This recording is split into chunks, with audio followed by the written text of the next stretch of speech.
Hinila ng isang tow truck ang nasirang truck na ito sa Norway.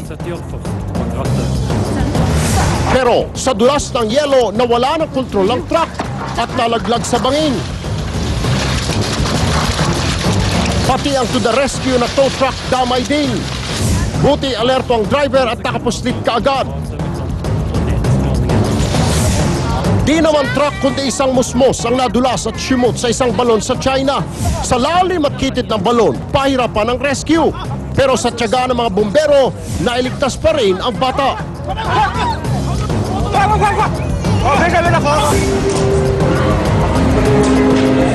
Pakitang gilas naman ang lolang ito sa Germany.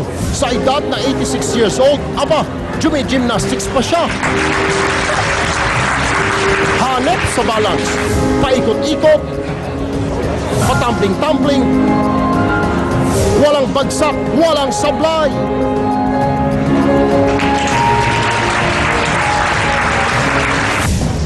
Hindi naman flexible kundi literal na transformer ang kotseng ito sa Netherlands.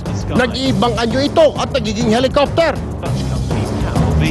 Toys for the big boys, ika nga. Oras ng rondahin natin ang mga balita. Metro Action ngayon na.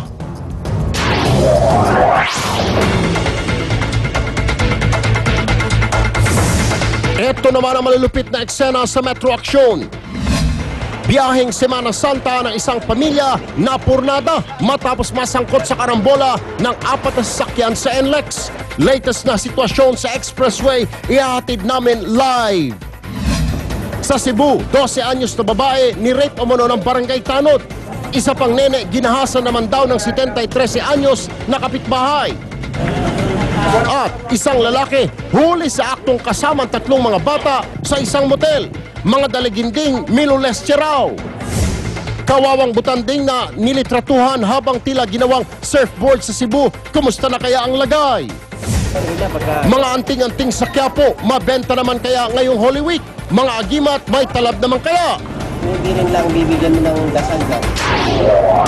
Tuloy-tuloy po ang ating pagbabantay sa biyahe ng mga bakasyonista ngayong Semana Santa. Pero di pa man kasagsagan ng uwian, 4 na nasasakyang nagkarambola. At isang truck na tumigilid ang eksena sa North Luzon Expressway kagabi. Ang detalye niyan at ang latest na sitwasyon sa NLEX sa report po ng aming kasamang si Cristina Lazo. Cristina. Erwin, Cheryl, bukas pa inaasahan ng Tollways Management Corporation ang pagdagsa ng mga motorista pero puspusan ang paalala ng TMC na mag-ingat ang mga motorista lalo na't kagabi lang 2 aksidente ang nangyari sa NLEX. Bata ang karamihan sa sakay ng Ford Fiera na ito na siyang punot dulo ng karambola sa NLEX Mindanao Interchange kagabi. Laking pasasalamat ng driver na walang nasaktan sa kanila. Yun nga lang, ang balak sanang pag-uwi sa Isabela ng mag-anak para sa Semana Santa, purnada na. Akala ko nga pati yung mga bata dito madadami na kanina eh. Kaya naayos po to, babalik na lang siguro kami kasi sinyalis na baka mas grabe pang aabutin namin dyan sa kalsada.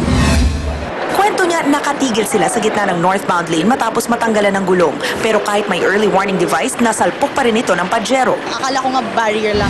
So nag-slow down ako. But unfortunately, by the time I slowed down, I was super near mayroon siyang maliit na triangle. Kaso ang lapit niya talaga doon sa door niya. So nag-mirror ako. Hindi ko naman siya nabangga, but I was super close. Tapos yung next memory ko sa mirror ko, may sasakyan na sa likod ko, tapos binangga na ako. So yun na, sunod-sunod na. 2 pang kotse ang sumalpok sa likod ng Pajero. Isa sa mga sakay nito ang nasaktan. Paalala ng mga road safety expert, siguraduhin 2 early warning device ang ilalagay sa daan sakaling masiraan. Ang dilaw na nakapwesto ng 20 feet mula sa iyong sasakyan at isang pula na 10 feet naman ang layo. Sa southbound lane naman ng NLEX, nagkalat ang sako-sakong feeds matapos tumagilid ang 14-wheeler truck na ito. Wala namang sugatan sa aksidente. Sabi ng traffic enforcers, overloading ang dahilan ng disgrasya. Kabilang sa mga peligro ng overloading ang posibleng pagsabog ng mga gulong, pagtagilid ng sasakyan, paghina ng suspension at shock absorbers ng sasakyan, at mahinang pagkagat ng preno. Paalala ng Tollways Management Corporation sa mga motorista, doble ingat lalo na yung mga nagmamaneho sa gabi. Paggabi talaga, importante yung ilaw, lalo na yung hazard light. No? Kung may emergency, laging i-on yun kaagad. No? At maglagay ng early warning device. Mas makakabuti kung makakatawag agad sila sa amin dahil Erwin, paalala sa mga motorista, tumawag sa NLEX hotline na 35000 para sa kanilang mga katanungan at pwede rin silang sumunod sa kanilang Twitter account na @NLEX Traffic. Pwede rin sa MMDA para naman sa mga latest traffic updates. At bukas, inaasahan ang pag-iinspeksyon ng TRB dito ng umaga sa NLEX at kasabay niya na yung pagsiset up din ng booths na aalalay sa ating mga motorista at syempre kasama dyan ang Rescue 5. Samantala, silipin muna natin ang sitwasyon ng trapiko dito sa may Balintawak entry na sa mga oras na ito ay maluwag pa ang daloy ng trapiko. Maiksi lang ang pila kaya konting tiyaga lang. Pagdating naman sa Mindanao Avenue, banayad pa rin ang daloy ng mga sasakyan at hindi nyo kailangan masyadong ma-stress pagdaan nyo sa toll booth na yan. At finally sa Daun, normal pa po ang daloy ng trapiko. Normal po ang volume na 5 to 10 vehicles. Manageable pa po yan ayon mismo sa TMC. At yan muna ang pinakahuling update mula dito sa NLEX. Erwin? Maraming salamat sa Christina Lazo live mula po sa NLEX. Samantala, kaugnay ng balita niyan, ibinida po ng MMDA ang bago nilang gamit na mobile Metrobase. Armado ito ng CCTV camera at nagsisilbing database sa lahat ng CCTV sa Metro Manila. Pero paano kaya ito makakatulong sa pagbawas sa sakit sa ulo sa kalsada? Yan ang Metro Action Report ni Jun Loyola.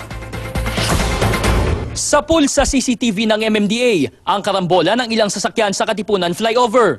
Mabilis ang takbo ng closed van na ito nang sumalpok sa isang puting kotse na bumangga din sa isang taxi. May isa pang SUV na umabot sa kabilang lane matapos din mabangga. Wala ng preno yung closed van. Masyado siyang mabilis kasi. Sa Shaw Boulevard, huli din sa CCTV kung paano nabangga nang humaharurot na bus ang isang biglang sumulpot na jeep. Ilan lang yan sa mga aksidenteng naispata ng MMDA Mobile Metrobase simula kahapon. Ito ay dati ng Starex van ng MMDA. Ang ginawa nila ngayon ay kinabitan nila ng isang malaking monitor dito sa loob. Tapos may 4 na maliliit na monitor, tapos may two-way radio at may telepono na pang hotline 136. Nagsisilbing dagdag na mata ng MMDA ang Mobile Metrobase. Meron itong sariling CCTV camera na umiikot ng 360 degrees at umaabot sa 1 kilometers ang layo na kayang sipatin. Pumapasok din sa mobile ang kuha na 55 CCTVs ng ahensya na nakakalat sa Kalakhang, Maynila. Yung walang CCTV cameras, ito na yung dadalhin on-site. Halimbawa, merong for public safety, so disaster management, pag may baha, pag may sunog. Magkano ito? 200,000 piso. Pero sa may tutulong nito sa MMDA, sulit naman daw ito. Plano ng ahensya na magdagdag ng 2 pang tulad nito at isang mas malaki na bus type naman. Juleola, News 5. Susunod, 12 anyos na babae ni rape umano ng barangay Tanod sa Cebu. At isang lalaki huli sa aktong kasama ang 3 mga bata sa motel. At mga anting-anting at agimat sa Quiapo, mabenta naman kaya ngayong Semana Santa? At ang tanong, epektibo ba naman?